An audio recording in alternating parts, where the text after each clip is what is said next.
दोस्तों भगवान राम ने अपने जीवन में हमेशा धर्म का पालन किया। वो शत्रु पर कभी भी छुपकर वार नहीं किया। फिर क्यों उन्होंने बाली को छुपकर षड्यंत्र के तहत मारा था? यह एक ऐसा प्रश्न है जो कई लोगों के मन में उठता है। वह इसका उत्तर भी स्वयं भगवान राम ने बाली को दिया था। आइए जानते हैं बाली वध के पश्चात भगवान श्री राम व बाली के बीच संवाद। दोस्तों जब बाली अपने छोटे भाई सुग्रीव के साथ युद्ध कर रहा था तब भगवान श्री राम ने छुपकर उसे धनुष से तीर मारकर घायल कर दिया। यह तीर बाली की छाती को फाड़ता हुआ उसके हृदय तक पहुँच गया, जिससे वह अचेत होकर भूमि पर गिर जाता है। जब भगवान श्री राम उसके सामने आते हैं तो बाली अत्यंत क्रोध से भर जाता है। वह भगवान श्री राम से कुछ तीखे प्रश्न पूछता है। वह भगवान श्री राम से पूछता है कि आप तो मर्यादा पुरुषोत्तम श्री राम है, तो आपने मुझे पीछे से छुपकर अधर्म की भांति क्यों मारा? वह क्यों मुझे अपना शत्रु समझा? वो सुग्रीव को अपना मित्र। इस पर भगवान श्री राम बाली को बताते हैं कि उन्होंने सुग्रीव से मित्रता की है। वह मित्र का शत्रु भी मेरा शत्रु है। साथ ही वो सुग्रीव को सहायता का वचन दे चुके थे। वह रघुवंशी अपना वचन प्राण देकर भी पूरा करते हैं, इसलिए उन्होंने सुग्रीव की सहायता की।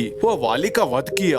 साथ ही वे बाली के द्वारा किए गए अधर्म कार्य को याद दिलाते हुए कहते हैं कि किस तरह उसने अपने छोटे भाई सुग्रीव का कोई दोष न होते हुए भी उसे भरी सभा में अपमानित किया था। वह उसे राज्य से भी निकाल दिया था। श्री राम कहते हैं कि बड़े भाई का कर्तव्य होता है कि वह पिता की भांति अपने छोटे भाई की गलतियों को क्षमा कर दे, न कि उसे राज्य से निकाल दे। वह उसकी जान लेने को आतुर हो जाए। दूसरा अधर्म का कार्य जो बाली ने किया था वह था कि उसने अपने छोटे भाई की पत्नी रूमा को सुग्रीव के जीवित होते हुए भी वह तारा की अनुमति के बिना अपनी पत्नी बनाकर राजमहल में रखा, जो धर्म के अनुसार बिल्कुल अनुचित कार्य था। भगवान राम के अनुसार वाली का वध करने के लिए केवल यही एक मुख्य कारण था। उनके अनुसार अपने छोटे भाई की पत्नी जो पुत्रवधू के समान होती है उसे अपनी पत्नी बनाने के लिए विवश करना बहुत बड़ा अधर्म था। यह सब सुनने के बाद बाली प्रश्न करता है कि यदि वो गलत भी था तो भगवान श्री राम को उसे दंड देने का क्या अधिकार था? इस पर भगवान श्री राम उसे कहते हैं कि संपूर्ण पृथ्वी इक्ष्वाकु वंश के अंतर्गत आती है। वह इस समय उसके राजा भरत है। राजा भरत की आज्ञा के अनुसार ही वो अधर्मी मनुष्यों को दंड देने का कार्य कर रहे हैं। चूंकि बाली ने अधर्म का कार्य किया था इसलिए भगवान श्री राम के द्वारा उसे दंड मिला।